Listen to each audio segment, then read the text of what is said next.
परिचय। पिताजी, क्या आपने देखा कि ये लिफ्ट सभी तलों पर नहीं रुक रही है? मैंने देखा प्रेरणा, ये दूसरे, चौथे, छठवें, 8वें और 10वें तलों पर रुक रही है। संख्याएं 2, 4, 6, 8 और 10 2 की गुणज है। सही है ना पिताजी? बिल्कुल सही है प्रेरणा। क्या तुम जानती हो कि 2, 2, 4, 6, 8 और 10 संख्याओं का गुणनखंड भी है? नहीं पिताजी, हमने स्कूल में अभी गुणनखंड सीखना शुरू ही किया है। बच्चों, इस पाठ में आप गुणज और गुणनखंड के बारे में जानेंगे। आओ सीखें। गुणजों का परिकलन करना, उभयनिष्ठ गुणजों को पहचानना, शब्द की समस्याओं पर गुणजों की अवधारणाएं लगाना, गुणनखंडों का परिकलन करना, उभयनिष्ठ गुणनखंडों को पहचानना, गुणनखंड आरेख बनाना, शब्द की समस्याओं पर गुणनखंडों की अवधारणाएं लगाना, गुणजों को जानना। मिस रीता प्रेरणा की गणित की अध्यापिका हैं। वो गुणजों की अवधारणा को पढ़ाने के लिए अपने छात्रों के साथ एक खेल खेल रही हैं। वो 3 के गुणजों के साथ शुरू करती हैं। लगभग 10 छात्र मिस रीता के आसपास खड़े हो जाते हैं। हर छात्र के पास 30 कंचे हैं। मिस रीता एक छात्र की ओर इशारा करती हैं। वो अपने मन में याद करता है कि 3 गुणा 1 3 होता है। वो उनके सामने बड़े रुमाल पर 3 कंचे रख देता है। मिस रीता एक दूसरे छात्र की ओर इशारा करती हैं। वो मन में पढ़ती है कि 3 गुणा 2 6 होता है। वो उनके सामने पड़े रुमाल पर 6 कंचे रख देती है। ये प्रक्रिया तब तक जारी रहती है जब तक कि 10वां छात्र उनके सामने पड़े रुमाल पर 30 कंचे नहीं रख देता। संख्याएं 3, 6, 9, 12, 15, 18, 21, 24, 27 और 30 अन्य संख्या के साथ 3 के गुणन हैं। इस प्रकार वे सभी 3 के गुणज हैं। गुणजों की मूल बातें। एक संख्या के गुणज वे संख्याएं होती हैं जो वास्तविक संख्या के साथ किसी अन्य संख्या का गुणन होती हैं। गुणजों को बेहतर ढंग से समझने के लिए आइए निम्न पर गौर करते हैं। गुणजों के तथ्य, उभयनिष्ठ गुणज एवं गुणजों के अनुप्रयोग। गुणजों के तथ्य। अब हम गुणजों के कुछ दिलचस्प तथ्यों को जानेंगे। वेद प्रेरणा का छोटा भाई है। वो 4 कंचों का एक बक्सा खरीदता है। वो कंचों की कुल संख्या को इस प्रकार बतलाता है: 4 गुणे 1 बराबर 4। प्रेरणा बिस्किट का एक पैकेट खरीदती है जिसमें 5 बिस्किट हैं। वो बिस्किटों की कुल संख्या को इस प्रकार बतलाती है: 5 गुणा 1 बराबर 5। रश्मि प्रेरणा की बड़ी बहन है। वो 1 किलो आम घर लाती है जिसमें 6 आम होते हैं। वो आमों की कुल संख्या को इस प्रकार बतलाती है: 6 गुणा 1 बराबर 6। इन आंकड़ों से ये तो स्पष्ट हो जाता है कि हर संख्या खुद उस संख्या की गुणज होती है। वेद 4 कंचों का एक और बक्सा खरीदता है। वो कंचों की कुल संख्या को इस प्रकार बतलाता है: 4 गुणे 2 बराबर 8। प्रेरणा 5 बिस्किटों वाले 2 पैकेट और खरीदती है। वो बिस्किटों की कुल संख्या को इस प्रकार बतलाती है: 5 गुणे 3 बराबर 15। रश्मि 3 किलो आम और खरीदती है जिसमें हर 1 किलो में 6 आम हैं। वो आमों की कुल संख्या को इस प्रकार बतलाती है: 6 गुणे 4 बराबर 24। इन आंकड़ों से ये स्पष्ट हो जाता है कि हर संख्या खुद की सबसे छोटी गुणज होती है। वेद 4 कंचों का एक और बक्सा खरीदता है। कुल कंचों की संख्या है 4 गुणे 3 बराबर 12। प्रेरणा 5 बिस्कुटों वाले 2 पैकेट और खरीदती है। बिस्कुटों की कुल संख्या है 5 गुणे 5 बराबर 25। रश्मि 3 किलो आम और खरीदती है, जिसमें हर किलो में 6 आम हैं। अब आमों की कुल संख्या है 6 गुणे 7 बराबर 42। इन आंकड़ों से यह स्पष्ट हो जाता है कि एक संख्या के नए गुणजों को इस संख्या में एक नई संख्या से गुणा करके तैयार किया जा सकता है। इस तरह एक संख्या के अनंत गुणज होते हैं, उभयनिष्ठ गुणज। रीमा और प्रेरणा एक खेल खेल रही हैं। रीमा सड़क पर लाल रंग और हरी रंगों की कारों को गिनेगी। वो उन्हें 3 के गुणज के रूप में बताने का प्रयास करेगी। प्रेरणा सड़क पर लाल रंग और हरी रंग की बसों को गिनेगी। वो उन्हें 6 के गुणज के रूप में बताने का प्रयास करेगी। रीमा 12 लाल रंग की कारें और 18 हरी रंग की कारें देखती है। वो उन्हें इस प्रकार दर्शाती है: 3 गुणे 4 बराबर 12, 3 गुणे 6 बराबर 18। प्रेरणा 18 लाल रंग की बसें और 24 हरे रंग की बसें देखती है।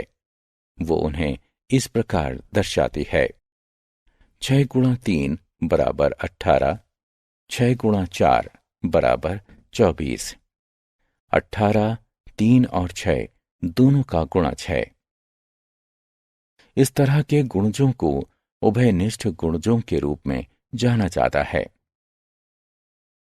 प्रेरणा और उसकी मां एक गुलाब के बगीचे में है। प्रेरणा देखती है कि एक क्षेत्र में लाल रंग के गुलाब के पौधे प्रत्येक पंक्ति में 12 पौधों वाली 2 पंक्तियों के क्रम में लगाए गए हैं। एक दूसरे क्षेत्र में पीले रंग के गुलाब के पौधे प्रत्येक पंक्ति में 8 पौधों वाली 3 पंक्तियों के क्रम में लगाए गए हैं। और एक और दूसरे क्षेत्र में गुलाबी रंग के गुलाब के पौधे प्रत्येक पंक्ति में 6 पौधों वाली 4 पंक्तियों के क्रम में लगाए गए हैं। 24, 2, 3, 4, 6, 8 और 12 का एक गुणज है। गुणजों के अनुप्रयोग। आइए अब हम कुछ शब्द की समस्याओं पर गुणजों की अवधारणा लगाते हैं। वेद, प्रेरणा और रश्मि अपने घर की ओर पट्टियों पर दौड़ रहे हैं। चौथी पट्टी से शुरू करते हुए वेद एक बार में 2 कदम चलता है। प्रेरणा एक बार में 4 कदम चलती है और रश्मि एक बार में 6 कदम चलती है। 24वें कदम पर अपने घर पहुंच जाने से पहले किस अगले कदम पर वे तीनों एक साथ होंगे? वेद के कदम चौथे, छठे, 8वें, 10वें, 12वें, 14वें, 16वें, 18वें, 20वें, 22वें और 24वें हैं। 4, 6, 8, 10, 12, 14, 16, 18, 20, 22 और 24 2 के गुणज हैं। प्रेरणा के कदम 8वें, 12वें, 16वें, 22वें और 24वें हैं। 8, 12, 16, 20 और 24 4 के गुणज हैं। रश्मि के कदम 12वें, 18वें और 24वें हैं। 12, 18 और 24 6 के गुणज हैं। 12, 2, 4 और 6 का प्रथम उभयनिष्ठ गुणज है। इस तरह वे 12वें कदम पर मिलेंगे। गुणनखंडों को जानना। मिस रीता प्रेरणा की गणित की अध्यापिका गुणनखंडों की अवधारणा को समझाने के लिए अपने छात्रों के साथ एक और खेल खेल रही हैं।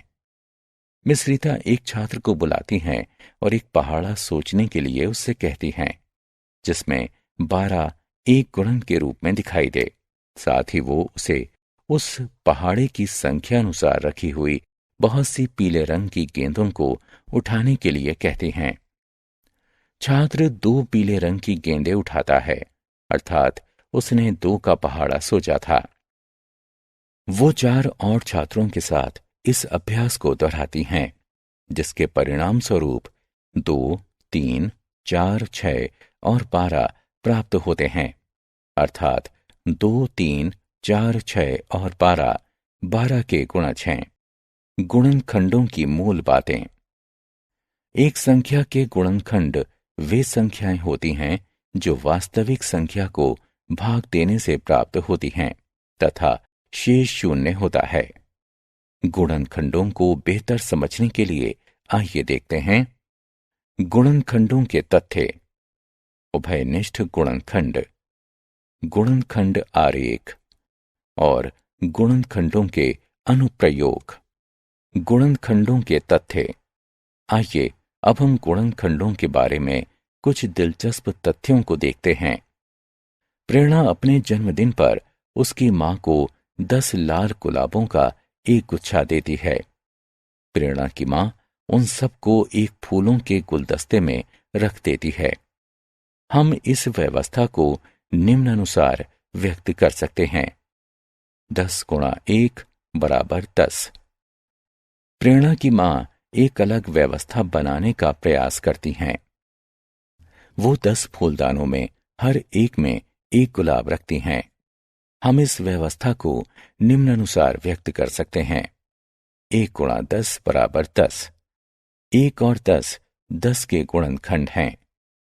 1 प्रत्येक संख्या का गुणनखंड होता है। प्रत्येक संख्या उसका खुद का एक गुणनखंड होती है।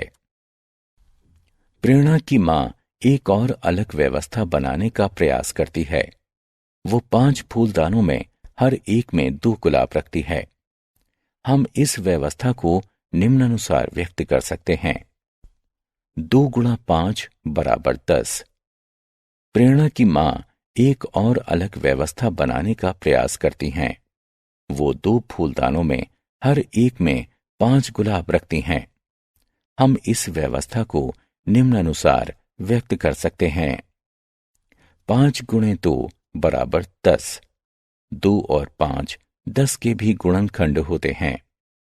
चूंकि और अधिक व्यवस्थाएं संभव नहीं है, अतः ये स्पष्ट है कि 10 के केवल 4 गुणनखंड 1, 2, 5 और 10 हैं। इस तरह हम कह सकते हैं कि एक संख्या के गुणनखंड सीमित होते हैं और एक संख्या स्वयं का सबसे बड़ा गुणनखंड होती है। उभयनिष्ठ गुणनखंड। प्रेरणा के दादाजी प्रेरणा को आइसक्रीम के लिए 5 रुपए देते हैं। वो आइसक्रीम की दुकान पर जाती है और 5 रुपए से अपनी पसंदीदा नारंगी आइसक्रीम खरीदती है। हम इसे इस तरह से बता सकते हैं। 1 गुणे 5 बराबर 5।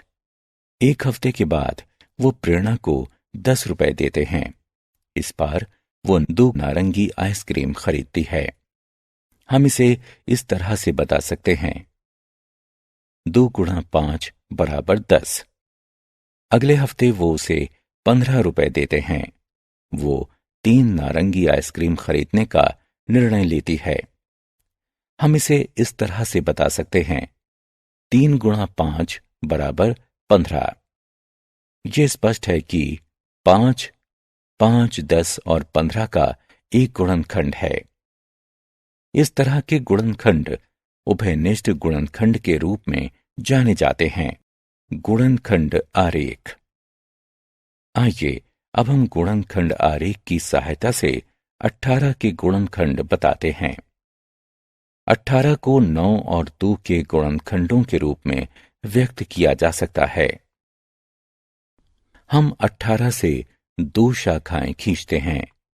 एक को 9 के रूप में और दूसरी को 2 के रूप में चिन्हित करते हैं। 9 को 3 व 3 के गुणन के रूप में लिखा जा सकता है।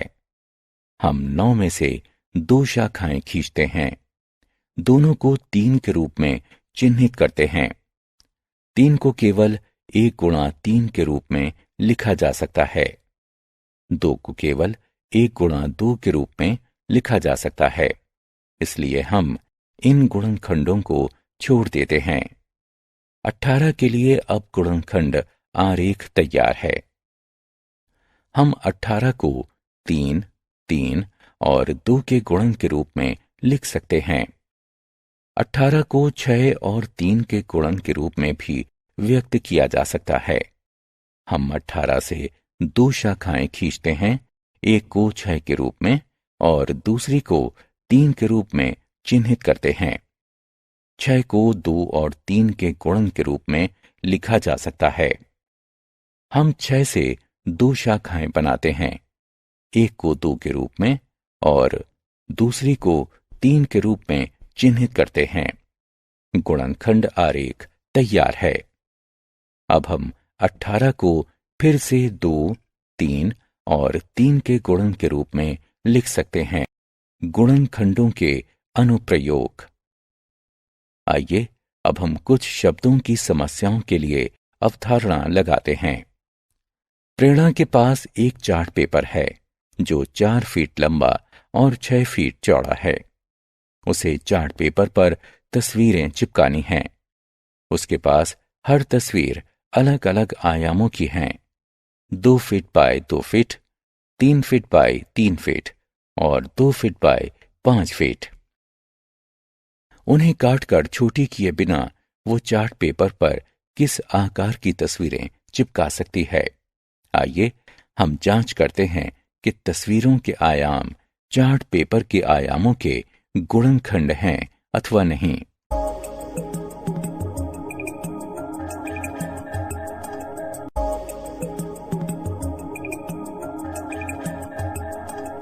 पहली तस्वीर के आयाम चार्ट पेपर के आयामों का एक गुणनखंड है। इस तरह प्रेरणा तस्वीरों को काटे बिना चार्ट पेपर पर 2 फीट बाय 2 फीट के आयामों की तस्वीरें चिपका सकती है। हमने क्या चर्चा की? एक संख्या के गुणज वे संख्याएं होती हैं जो वास्तविक संख्या के साथ अन्य संख्याओं का गुणन होती हैं। प्रत्येक संख्या खुद का सबसे छोटा गुणज होती है। एक संख्या के अनंत गुणज होते हैं। उभयनिष्ठ गुणज वे संख्याएं हैं जो एक से अधिक संख्याओं के गुणज होते हैं।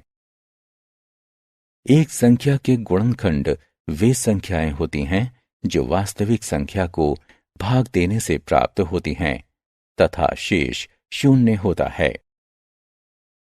प्रत्येक संख्या खुद का सबसे बड़ा गुणनखंड होती है। एक संख्या के गुणनखंड सीमित होते हैं। उभयनिष्ठ गुणनखंड वे संख्याएं हैं जो एक से अधिक संख्याओं के गुणनखंड हैं। एक संख्या के गुणनखंडों को गुणनखंड आरेख की सहायता से व्यक्त किया जा सकता है।